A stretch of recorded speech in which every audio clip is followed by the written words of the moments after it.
our problem in the 20th century was with the procedure of abstraction. And abstraction is a wonderful function. It's a process and function of the mind. And in order for the mind to think, it needs to perform abstraction. But in the 20th century, abstraction was assumed by shoddy conceptualization to be an essential also for ritual, and produced a century of tyranny and terror. Because abstraction in ritual is a neutering process and leads to death every single time.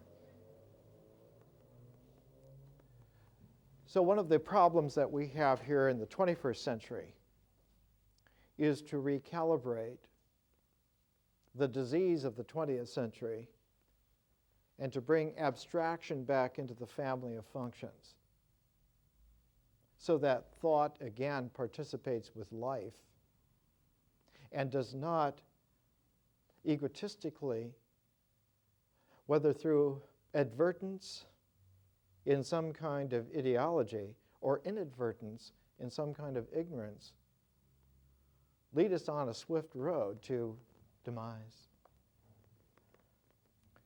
And so this education at this particular juncture is concerned with a whole spectrum of procedures and issues, of phases and functions, of not only an ecology but a double ecology, and how it works together in paired complementarity and not in opposite duality. This is a very difficult process. The recalibration of this is particularly difficult, and it was, in fact, an issue in the beginning of the second quarter of the 20th century. Only those individuals who took the time, who had the talent, who devoted their lives patiently to dealing with this issue, were just a trace element of the population. And they're showing up still by machines. About 1926, 1927, 1928, the maturity of some of the mathematical insights of Einstein, based on work that had gone before him and contemporaneous with him, had come into a focus with an individual named Niels Bohr. And Niels Bohr, around 1913, had come into a vision that the structure of the basic unit of existence, the atom, was quite different from what it had been supposed. The supposition was that the atom was an indestructible unit, and Bohr's atom by 1913 was that it was in fact a miniature solar system, that it had a nucleus and that it had orbiting bodies like planets or moons, which were the electrons. And so this miniature solar system invited right away for the trace element of humanity that were able to follow the math at the time, who had the opportunity to be given the vision at the time. The concern was, this means that the atom is not an indestructible unit, but is some kind of penetrable structure that we can go within, that we can open up the atom to an inner universe. And so the subatomic particle field was available, and the strategy of approach in the vision to this for Niels Bohr was the Chinese symbol of the Tai Chi, the Taoist symbol. And later on, Bohr even went so far as to put the Chinese Tai Chi symbol on his family crest. A Dane with a Taoist family crest. The quality of work that Bohr did on what he called complementarity produced very quickly, by 1927, 1928, there were papers and books and conferences on something called the quantum universe, the quantum world. And today, at the beginning of the 21st century, some 3 full generations later, we have books like Quantum Networks, Dynamics of Open Structures, or even farther, Quantum Dots. So that technology has come back again to the issues of the early atomic era, mathematically, in the 20th century, about the time of the First World War. We need to understand that even quantum dots are not zero and are not an ultimate, and that zero is, in fact, not anything that can be handled in terms of idea, in terms of thought. Only the idea of zero can be handled in terms of thought. Only the symbol zero can be handled in terms of thought. And that in order to handle zero, we have to stop handling. That zero is not a thing. It does not belong in the integral scale of measurability at all. That zero is not an element among other elements that can be factored in, or even worked with. That zero only occurs in a realistic way to vision, and that consciousness in particular is a differential field which is directly related to the functioning of zeroness. The functioning of the void is exactly characteristic of consciousness. So what's important to us, because we're talking about art now, and art comes out of vision. Art is the first form. Art forms are the first forms that come out of vision, that come out of consciousness. And it means that art forms are born, are emerged from zeroness. And thus, if not recognized in their complementarity to nature, eventually assume a characteristic of opposition, of polarity. They become antithetical to natural forms. And one of the great enduring human natural forms is culture. The culture which is passed down and becomes tradition. So that culture and tradition, if we're not careful, if we're not conscious, if we're not educated, art becomes antithetical to culture. And one has such a book as To Hell with Culture. written by Herbert Reed, published in 1963. I remember when it first came out. To hell with culture. And Reed, at the time, was an extraordinary individual.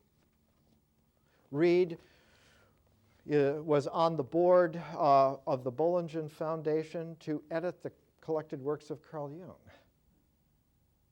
Reed was the first one to make great monographs on our sculptor, Henry Moore. His book on Henry Moore is extremely well done.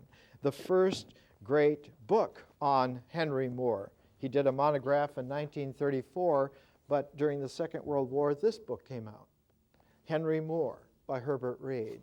And it was the first great monograph of him, drawings and sculpture.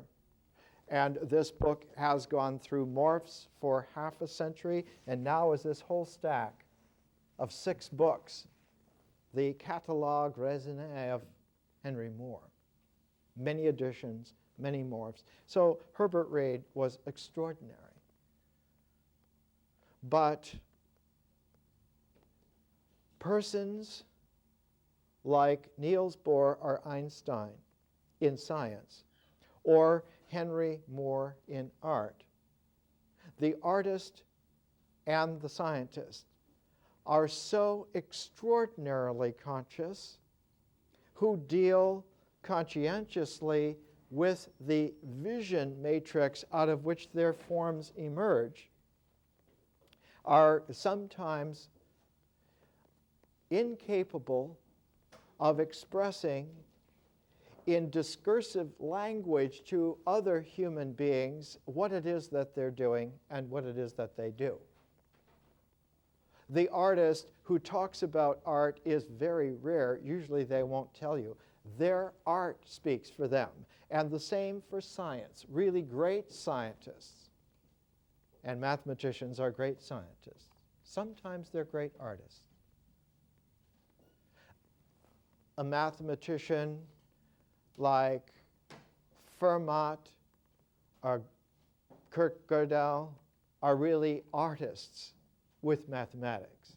But someone like an Einstein or a Bohr are scientists, and they use math in that way. Since the Renaissance, there has always been a tandem pairing of the arts and sciences. The whole notion of a university underwent a massive recalibration in the Renaissance. And the medieval university, like the University of Paris or Oxford, were recalibrated in the Renaissance.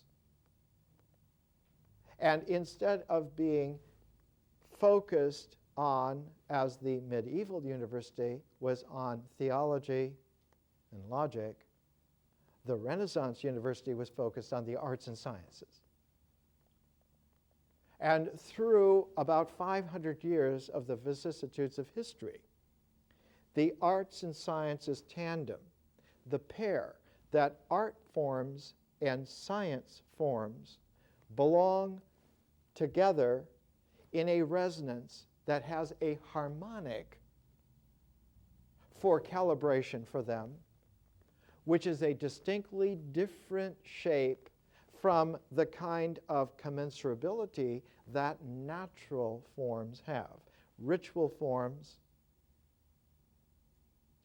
forms of existential action, and symbol forms of mental ideation, of symbolic thought.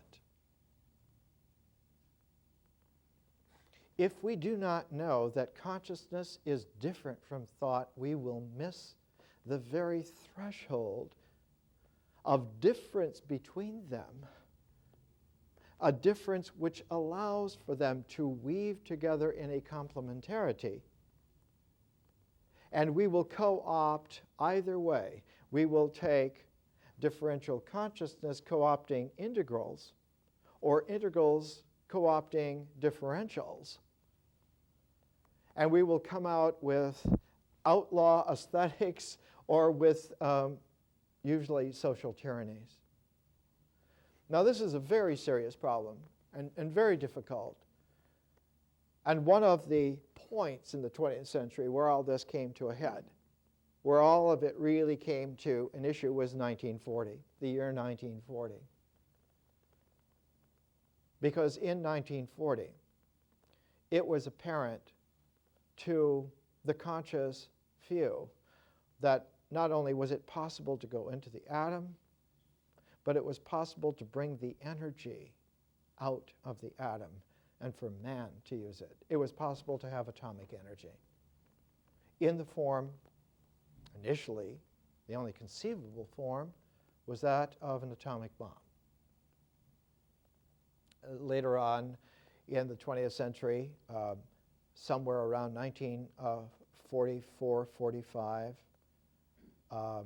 I think it was in the autumn of 1945, the great visionary Teilhard de Chardin wrote the first socially conscious essay on the atom bomb, Spiritual Thoughts on the Atom Bomb, where he said, man has opened not just another tool, but another dimension of himself, that he has become a creature which has received parity with the whole realm of creation in nature, and that man must grow in comprehension so that his ability to destroy does not match the ability for nature to create, that they do not blank each other out in a universal neutering. That neutering can only come not from atom bombs. It comes from a fundamental unconsciousness about abstraction.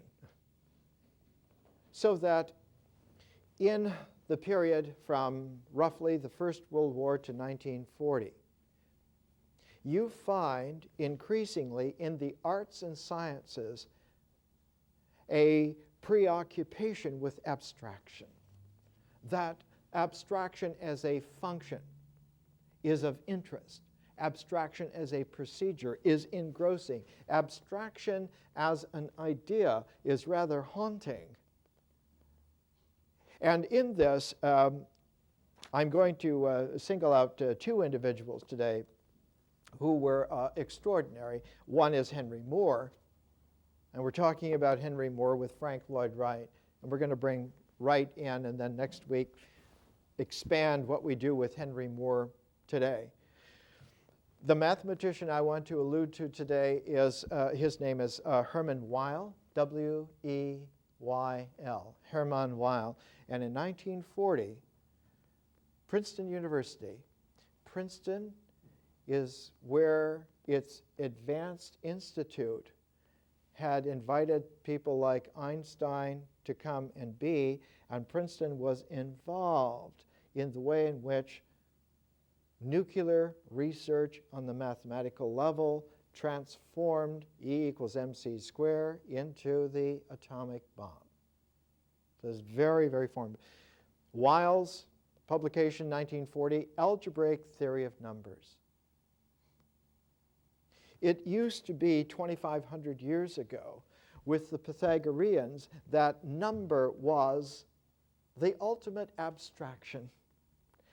Number was so due 2,500 years ago that it was like a mystery initiation into conscious advanced forms before anyone could even appreciate, and it took a whole series of initiatory steps to wean someone away from the tribal cultures of tradition so that they could come to a zero threshold beyond which one could handle the abstraction of number with some kind of conscientious humanity and not fall prey to its demonic potentialities of being misused because of unconscious ignorance of its powers.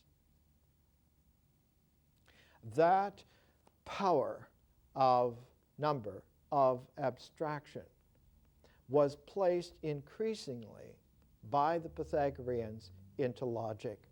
And logic developed as a discipline in the ancient world in order to be able to handle a conscientious, conscious use of abstraction in procedure to develop the sense that structure underneath everything has its order, has its ordering, and that there are principles, there are rules.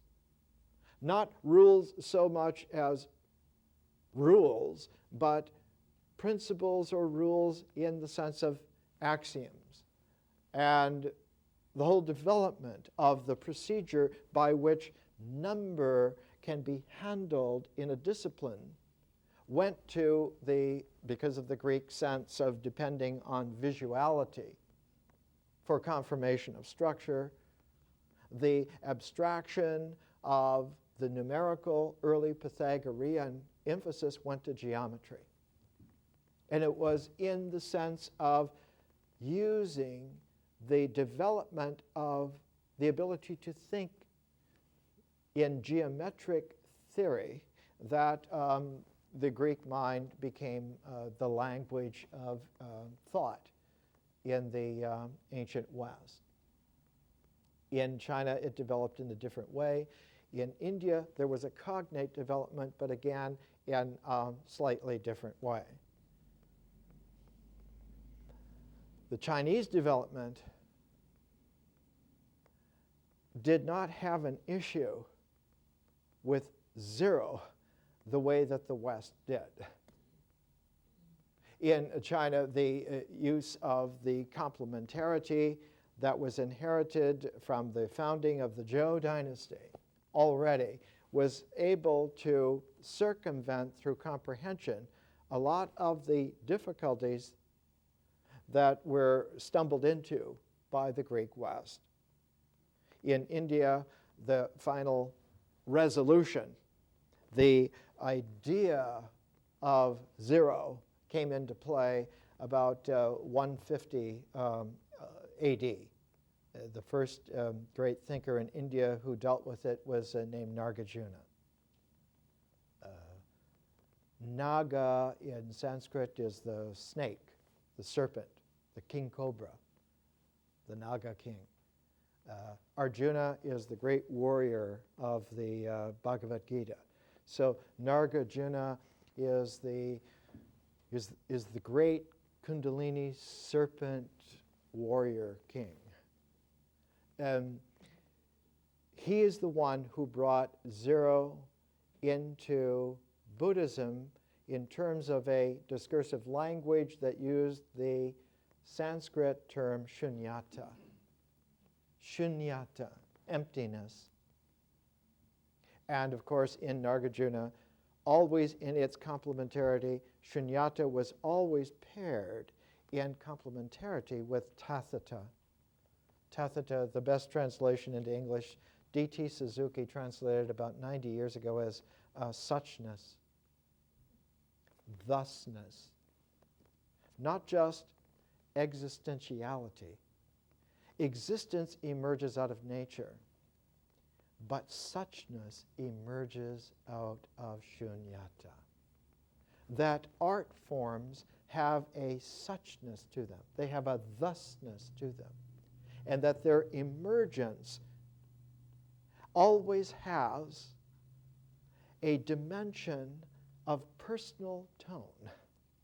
So that when an art form, and a person is an art form, when an art form emerges out of the zero-base shunyata of pure consciousness, the form that emerges out of it tends to collect around a prismatic focus of a spectrum of possibility.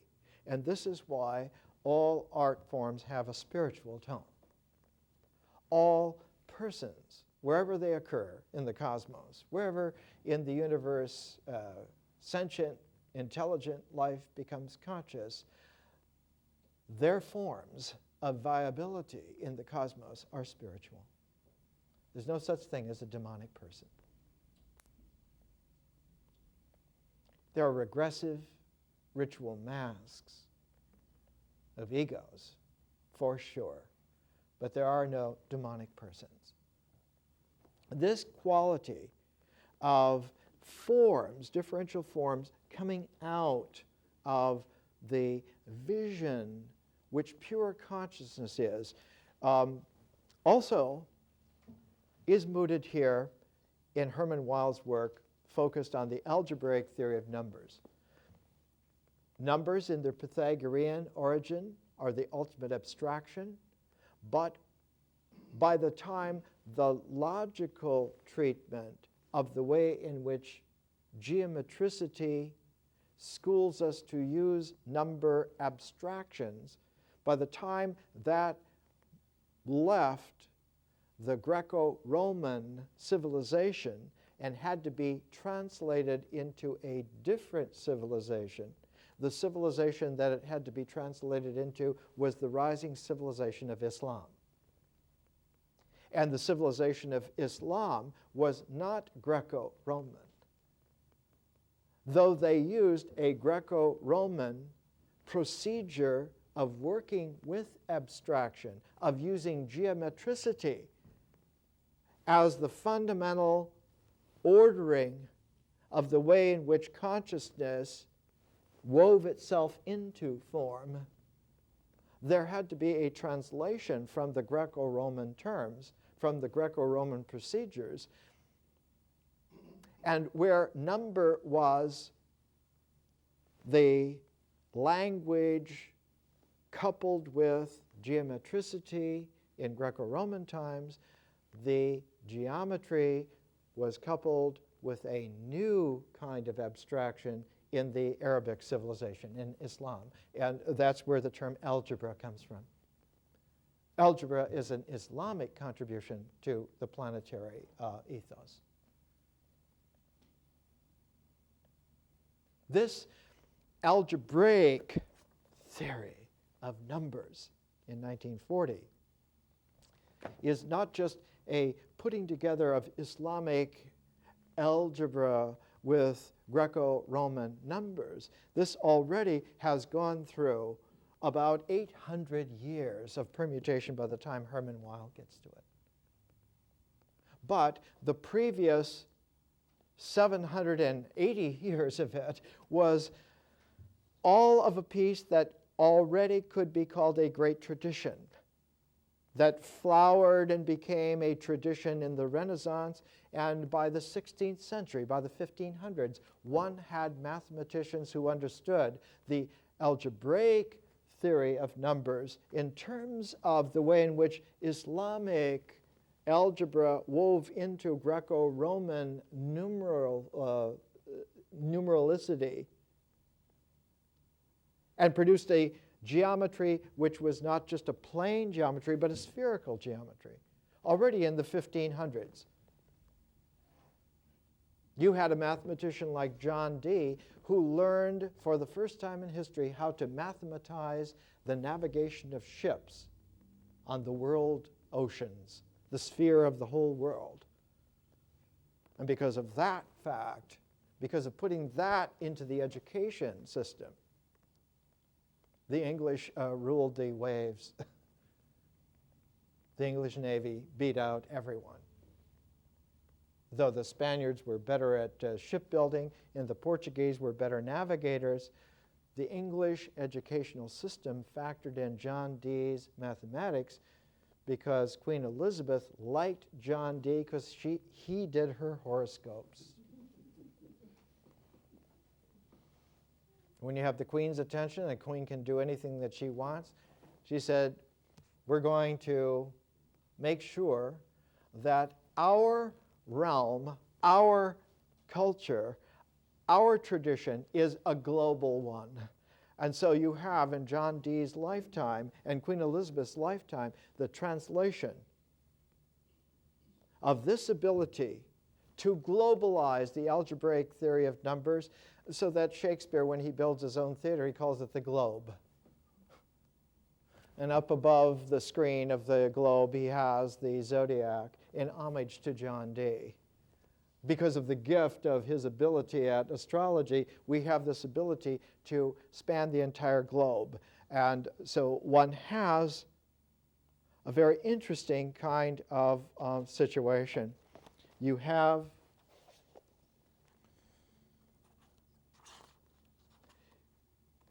in a volume by Herbert Reed, you have a quotation.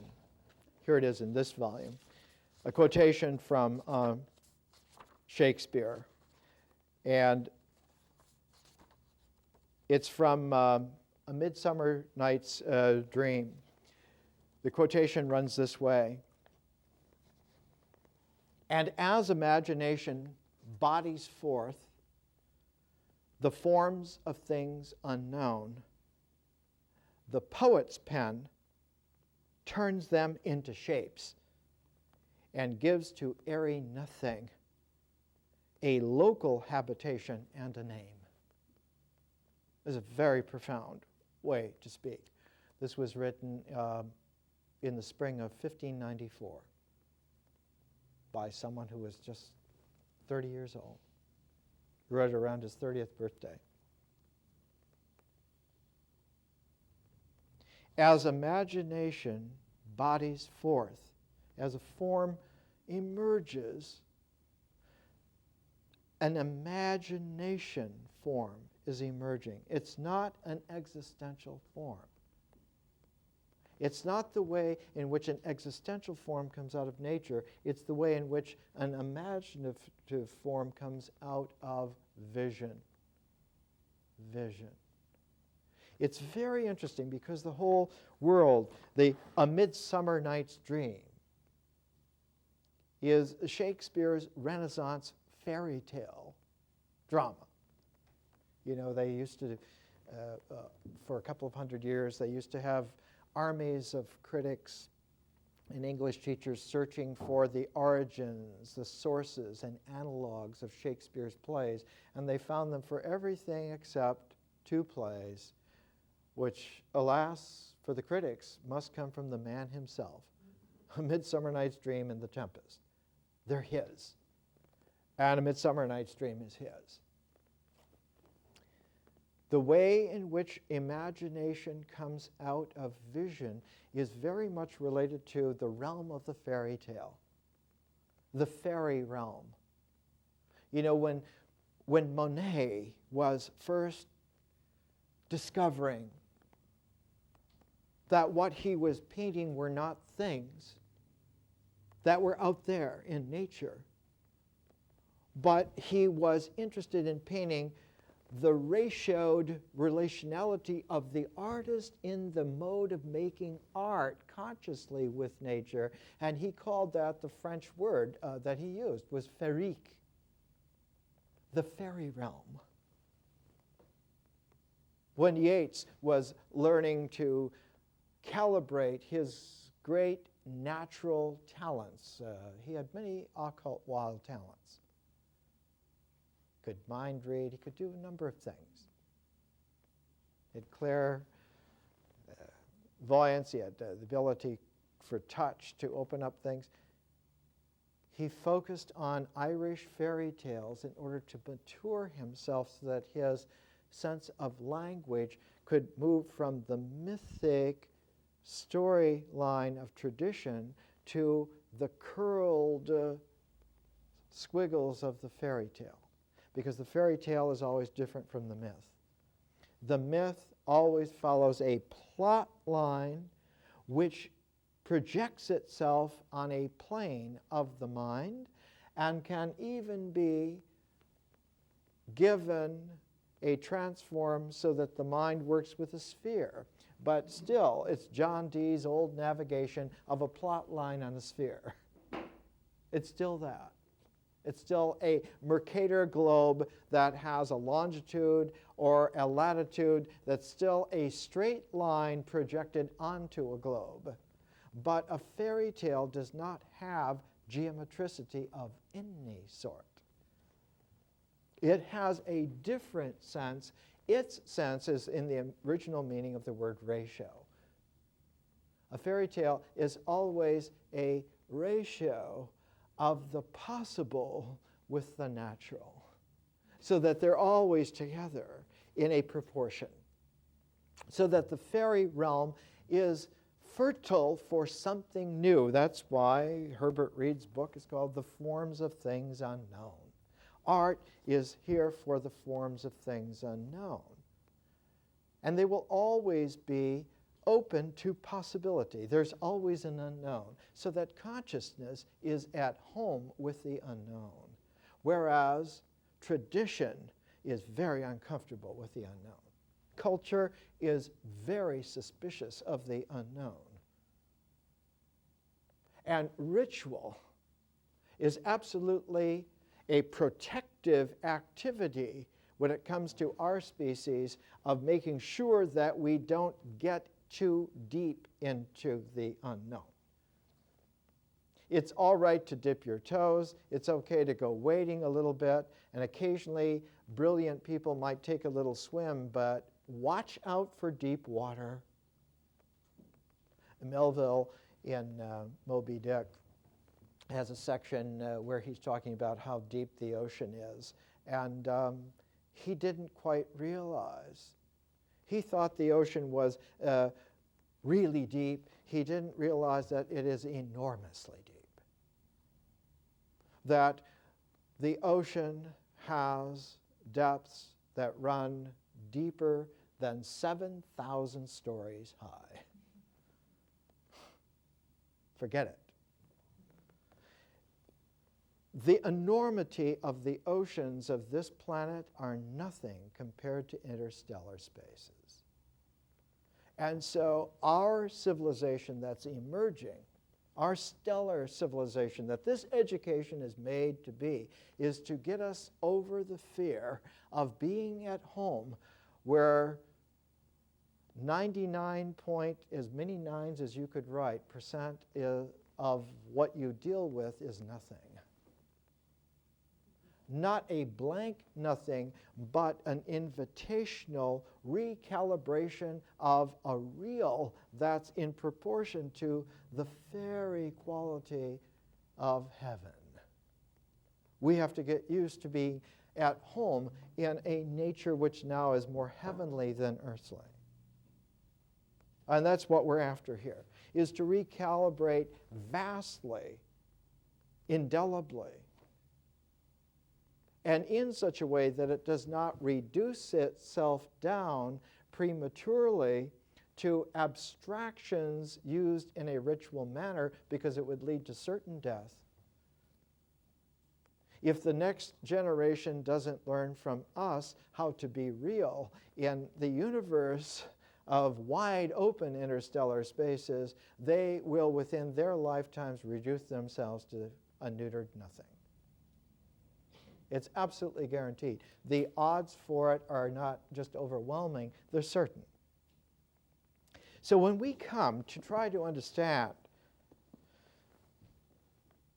something like Henry Moore or something like Herman Weil, the arts and sciences, and the way in which they have developed in tandem through a realization that consciousness has a supernatural quality to it.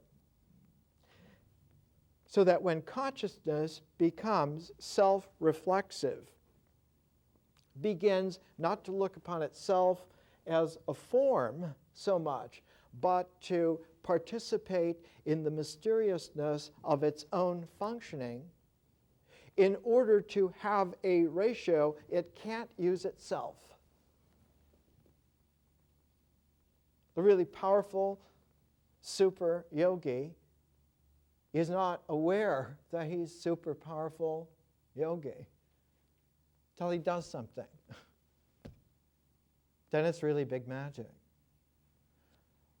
But the super powerful yogi does what the artist does and what the scientist does. He goes back to nature.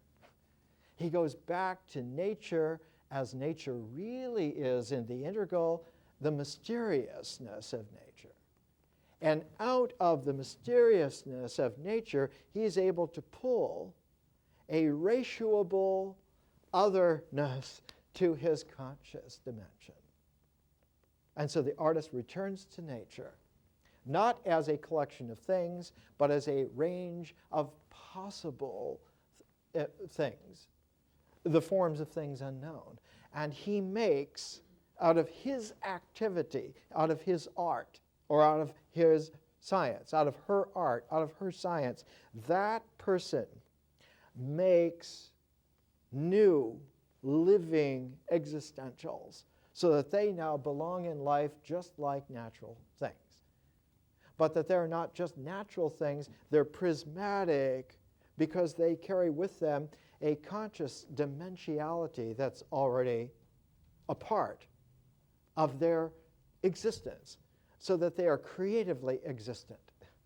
So that art forms, like spiritual persons, are creatively existent. They're always exuding and radiating the vitality of life. And so they're always friends of life. One way to tell if something is art is that you feel the vitality that comes. The deeper one appreciates, the more that you feel the vitality of life. Let's take a break and we'll come back.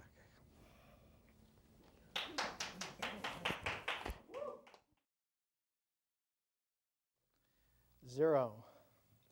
Let's return to zero.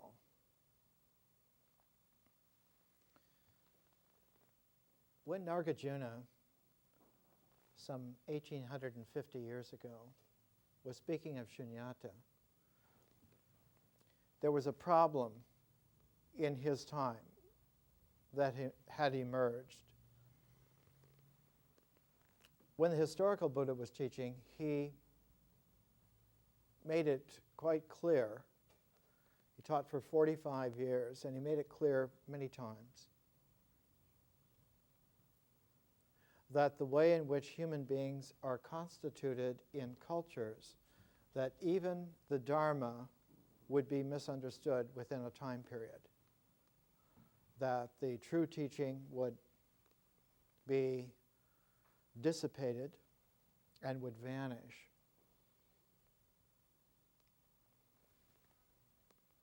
When this was noticed about some almost 500 years after his time, when this was noticed to actually be occurring, there was a figure in India, very extraordinary figure named Ashvaghosha.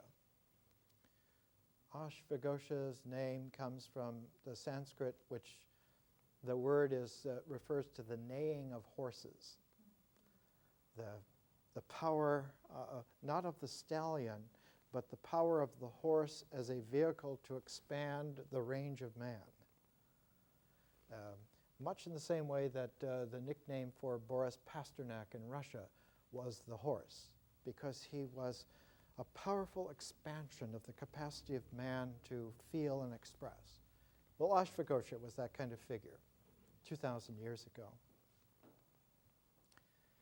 And he noticed that the atrophying of the Buddha in his presentation of Dharma was due to a tradition-bound time dimension that constricted the mind's ability to transform. And when the mind was narrowed in its ability to transform, it naturally, quite naturally, regressed and compensated by a swelling of ritual.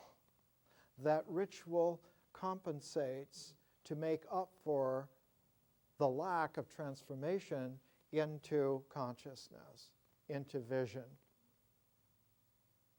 And so Ashvaghosha searched around to find a new way to re-energize the transform of traditional Buddhism. And he found it from South India in a very curious way. He found it from the Jewish Christians from Kerala. The Jewish Christians in Kerala had received the missionary figure of St. Thomas about 40 AD, Ashvaghosha, about 50 years later, took the insight of Hellenistic Judaism in the Christian mode. Thomas was a very good presenter of Jesus. And so the St. Thomas presentation of Jesus's transform was grafted onto the Buddha's transform and produced a new phase in India. It was called the Mahayana. It was called the Mahayana, the Great Way, as opposed to the old way, the Theravada. And over time, people in the Mahayana who were not really in the Mahayana, they called the old way the Hinayana, the little vehicle. They're only after getting enlightenment for themselves, whereas we're after, in the Mahayana, enlightenment for not only all people, but for all sentient beings in the entire universe. And that because all sentient beings in the universe are linked together all the time, everywhere, for real, none of us can have enlightenment until it's completely saturated throughout the entire universe. So until then, we're all putting off our own individual enlightenment, and the Bodhisattva vision came into play. Well, Ashvaghosha brought in the transform of Jesus and recut the transform of Buddha. And so the Mahayana is actually a Hellenistic Jewish Christian Buddhism. And his book, Ashvaghosha's book, is called The Awakening of Faith in the Mahayana. In Sanskrit, faith is Shraddha, and the book is called Shraddhapada, The Path of Faith. Not faith is as in keeping your fingers crossed, but faith that the living ratioing of consciousness is shareable. And that one of Jesus' great transforms is to show that consciousness can be shared, that there is such a thing as a conscious community. And that the conscious community, it's a Hellenistic Jewish ideal. The traditional Jewish understanding in antiquity was God shows his face to no man, but the community, when it is pure, may behold him in their works. So that the beatific community, when they're doing their works, that's the face of God, that's beholdable. So Jesus' transform was that there is such a thing as a communal sharing of conscious vision, and therefore there's such a thing as a spiritual personal form that comes out of that one belongs with that community. And this was about 2,000 years ago. 1,900 years ago. By the way, the great conqueror of the time, Kanishka, considered Ashvaghosha the most precious treasure on the earth, and he brought his enormous armies in from Central Asia, and he surrounded the city where Ashvaghosha lived, instead of laying siege to it in a military fashion, he said, no one will be able to go in or out until Ashvaghosha delivers himself to me to educate my empire. And after a while, Ashvaghosha came out, and he was taken into Kanishka's entourage, and that's how the Mahayana went from India into China, Japan, Tibet, Afghanistan, Iran, everywhere. This shareable consciousness, this, as I call it, a shared presence, vision, which is able to become an art form, was one of the great themes of Henry Moore. One of the tremendous themes that Henry Moore developed. And you notice in his early work there are individual pieces. And after the Second World War, there are especially group pieces of Henry Moore. His sculptures began immediately to take on the group aspect, and one of the indelible beginnings for him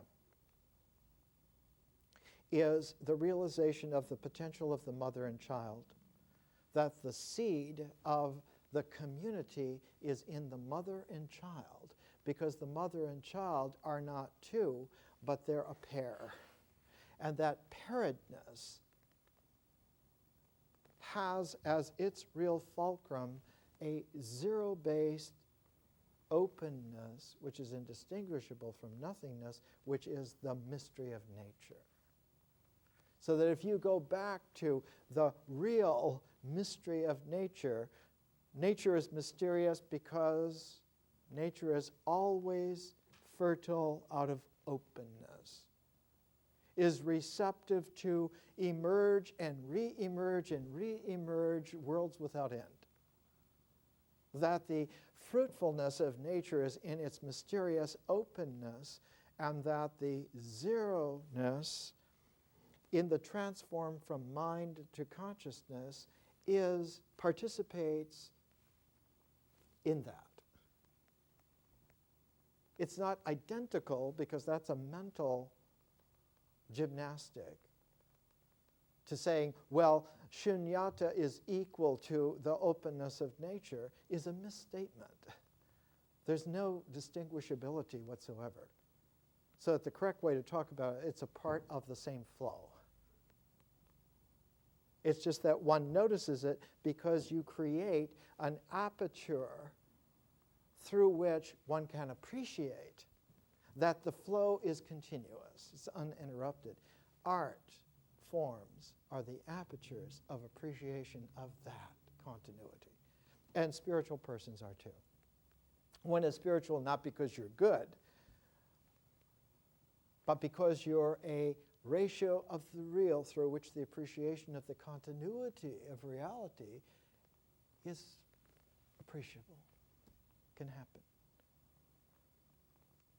So in India, from that day, from Ashvaghosha's day, the emphasis went from doing yoga, asanas to make sure that you get it, to the ability that if you could just appreciate the universal shareability of it, it's called darshan, would be sufficient. If one could learn to see openness truthfully, you would then participate in that continuity. And this in India to the present day is one of the synthesizing and differential truths of the whole Indian civilization. This came into play in the 1920s in the arts and sciences. One of the artists who brought it into play was Henry Moore, and one of the scientists, one of the mathematicians who brought it into play was Herman Weil, we've been talking about this morning. When you look at Weil's work, not only the algebraic theory of numbers, but his cognate work with it is called the classical groups. They're invariants and representations. The community is a group. And Weil is world famous for all time because he's the first one mathematically to get right, which doesn't mean that he got it correct in terms of a test.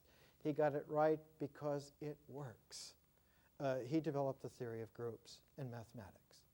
And so the classical groups is one of the world's great monographs in mathematics. And it came out, here's his preface to the first edition. Ever since the year 1925, Henry Moore was 27 years old. He was at one of the flash points in his career. He had grown up in Yorkshire amid the slag heaps, the coal mines. He had found encouragement in a high school teacher who let him experience a little bit of art. Then he was taken up into the First World War. He was sent to the trenches in warfare. He was gassed. He was in an advanced artillery regiment that started with 400 men, and 3 months later there were 50 left alive. And 30 of those had to be hospitalized with gas injuries that kept not immediately occurring, but later on. And so Moore, coming back at the age of 21, had seen enough horror for an entire lifetime in just a few months. When he was released from service, they gave him a chance to go to the art school in Leeds, the art college. And beautifully, at the art college in Leeds, England, an industrial city, the vice chancellor was a very wonderful man named Sir Michael Sadler, whose son had translated Kandinsky's book on the spiritual in art just a few years before. And so this young, returning veteran trying to get over being gassed and nearly killed read Kandinsky, read Vision and Design by Roger Weir, read a book by Ezra Pound on the sculptor Gaudier Brzezinska, and in the mishmash of all of this, realized that he had a chance to go deeper into his art, but that he had to maintain a kind of a distance from an academicism which would make a regressive habituation of art as just a way to earn money, do your job, produce. And so Moore was always just on the fringe of being an art teacher and on the fringe of being an outlaw. And for all the time he was at the Leeds College of Art, he wanted to go to the Royal College of Art in London, and he was finally blessed. He was sent there, and when he went there, they did not allow the art instruction for sculptors to carve. That's how crazy it was. You may not carve if you're going to be a sculptor. This is crazy. This is unbelievable. Moore managed to spend about 14 years and 2 7-year cycles as an art teacher, but he was always on the outside. He was always working on the outside, and he said that his classroom was not the Royal College of Art, but the British Museum. And he would go to the British Museum and he would look at the collections, and there he found the objects that Fry and Pound and Kandinsky were talking about, that realm, African sculpture, Mesoamerican sculpture, Mayan sculpture. And he wove that into the Gothic sculpture of the English churches and English cathedrals until he had a very rich stew, but a rich stew not in the sense of somebody who was learning art by the numbers or teaching art by the effectiveness, but someone who was exploring his visionary fairy tale domain. He was doing, in a sense, what Monet had done some half-century before. When Monet wanted to find a way to practice his art, he would take himself off, he would take himself back to his childhood haunts.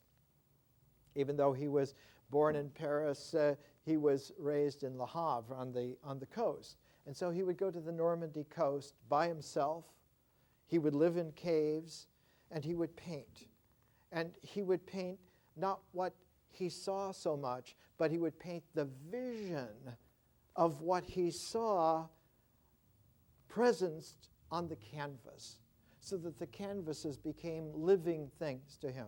The canvases were not representations of something else. They were presentations of the energized, conscious, fairy realm, so that the canvases were alive. And the discovery then for him was that if you did not let the ritual response register from your perception to your conception, if you learned that kind of artistic yoga of not letting the normal happen, the normal response, that perception, instead of finding its integral in conception, so that the conception then reweaves perception in its terms, you stop seeing in terms of mental expectations, and what occurs are only impressions from the perception in your mind. This is a very advanced yoga. This is a Mahayana yoga that was perfected in the 200s and 300s AD in India. The successors to Nagarjuna, the great Mahayana Dharma yogis, developed this possibility. It's a technique of not letting perception gel into conception. Perception registers, but it registers as the perceptions suspended in an openness, so that one does not see objects, one sees just the impressions. And if you persevere in that yoga, what you finally see is the function of seeing itself. You see yourself seeing. It's kind of a witnessing, not of something, but witnessing yourself, a self-consciousness. But even to say self-consciousness now is a beggared reduction. It has nothing to do with the actuality. The actuality is that when you look to look, then you don't see things, but you see transparencies. When D.T. Suzuki had his first Satori experience at 20 years of age, he was invited to go to Chicago in 1897 to go and translate the Tao Te Ching in Chicago at the Open Court publishing house Paul Karras had set up. And D.T. Suzuki's Zen master, Shoyin Shaku Roshi, said, you cannot go until you've had your first Satori experience, your first enlightenment experience.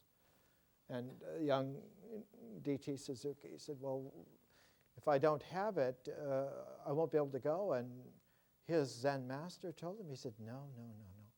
It's not that you won't be able to go. You will have to commit harikiri. You will have to kill yourself, because you have come to a threshold where you will have to be real, or if you're not, you will become demonic and wrongly influence a lot of beings. And so you have to spare them that travail. You're going to have to kill yourself if you don't achieve enlightenment. And the day before the ship was sailing and the harikiri knife was ready, he says he was 97 when he died. And he wrote in his memoirs in his 90s, he said, suddenly I realized that I was going to have to kill myself, that there was no way that I was going to have enlightenment. I wasn't prepared. There was nothing I could do. I realized I was naive and unready, unsophisticated, in no way prepared for this. And that's exactly the matrix out of which Shraddhapada gains its momentum from nothing. And he said he came out of the Zendo and he was shocked in the moonlight to discover that he was completely transparent. He looked up and he saw all the trees were transparent too. He saw the crystal realm where God sings. And he was so shocked by this that he went to see Shoyin Shaku, who woke up just long enough to tell him, you can go, better catch the boat. And that was it. Back to Herman Weil, because we're working with ratios of the real, we're cutting proportions, we're recutting. We're not here to instruct, to make it clear. The mental habit that needs to have language make things perfectly clear belongs in the Nixon era of politics. We're not going to make one thing perfectly clear. We don't care. We're unlearning as fast as we're learning to maintain a balance so that the openness occurs all the time, so that at any time our Shraddhapada will gain its dynamic. And you never know when it's going to happen. Here's Weil, Introduction to the Classical Groups. Ever since the year 1925, when I succeeded in determining the characters of semi-simple continuous groups, not just groups, not aggregates, but groups that occur in continuous continuity. Weil later on wrote a classic book on the background of mathematics called The Continuum. It's still in print from Dover paperbacks half a century later. No one has ever done it better. You don't have to do it better. The Continuum. Because it is the continuum of mathematics that is the matrix out of which form, with its conscious dimension, emerges creatively in the first place. It's called original form. It has a pristine quality that one recognizes. You cannot recognize existentials in this way. Existentials do not register, even with the purest perception. They're not original. Because perception, even though it's not a kind of representation, as people usually think, all perception is creative. But the existential things themselves are not original. They're recut all the time. Our body is made up of tissue, and if you went down into that tissue and bone and blood and nerves and everything, you would find molecular structure. And below the molecular structure, you would find atomic structure. And below that, the subatomic structure. And all of that emerges originally out of the mystery of nature at the beginning. What beginning? There's no identifiable point at which there is a beginning. The coordinates are 0, 0, 0 for that on any scale. And yet, all of that not only emerged existentially, but re-emerged and re-emerged every atom in my body. In your body, every atom of every molecule was fashioned long before this planet even came into existence. These atoms have been around since the beginning. And the heavier atoms were all made in stars, so anything heavier than helium or the occasional lithium atom, you might have 1 out of 1 trillion atoms, it's lithium. Everything above that, the atomic scale, was made inside a star. We're already existentially interstellar compositions, already. So that even when perception is ace perfect in the most powerful yoga our form is capable of, you do not see original form in nature. You see the recutting of millions and billions of times of the molecular atomic structures into the shapes, but with consciousness as an added dimension, you can see original things. That's why a work of art is original. A spiritual person is original. They never were before. And they're not just existent now, they are radiantly real. So that a spiritual form is radiantly real. An art form is radiantly real. Old Monet, when he was blind with cataracts and he had to wear dark glasses and he couldn't see, was technically blind and had eye operations, that's when he did the largest impressionist murals of all. Around Jarret, I think there's something like hundreds and hundreds of meters of murals. They built a special place for them. The ex-president of France, Clemenceau, made sure that there was a place where Monet's final paintings were housed. He was blind. He couldn't see. He couldn't see, and what he could see was all skewed to the yellow.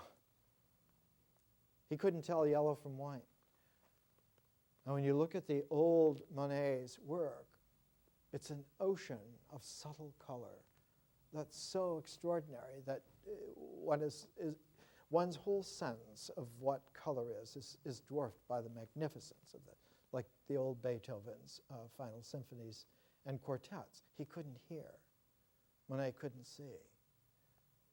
And yet, an artist that has matured themselves to cosmic size can see clearer, can hear clearer than physicality, because they inhabit the realm where the mystery of the openness of nature has flowed clear through the aperture of appreciable nothingness, where the conscious transform comes and has reemerged into infinity. And the original openness, the transform zero, and the infinity of indefinite possibilities is a continuous flow that is indeed a continuum in the deepest sense of that. There's no way that one does anything to that, so that there is a quality of understanding that at its really refined, making integral forms at its highest level is not to make forms that represent something, but forms that are transparent to allow us to look through to see the real flowing. And that's where the vitality of art comes. Work of art is alive. It lives. It lives in a fairy realm which is more real than existentiality. Existential things eventually will decompose. They all fall apart. The longest lived particle is the proton. It exists as itself for billions and billions and billions of years. Carl Sagan, billions. But eventually, even protons decay. Given enough time, they will fall apart. But spiritual forms are eternal. They don't fall apart because they were never pasted together in the first place. Let's take a break until next week.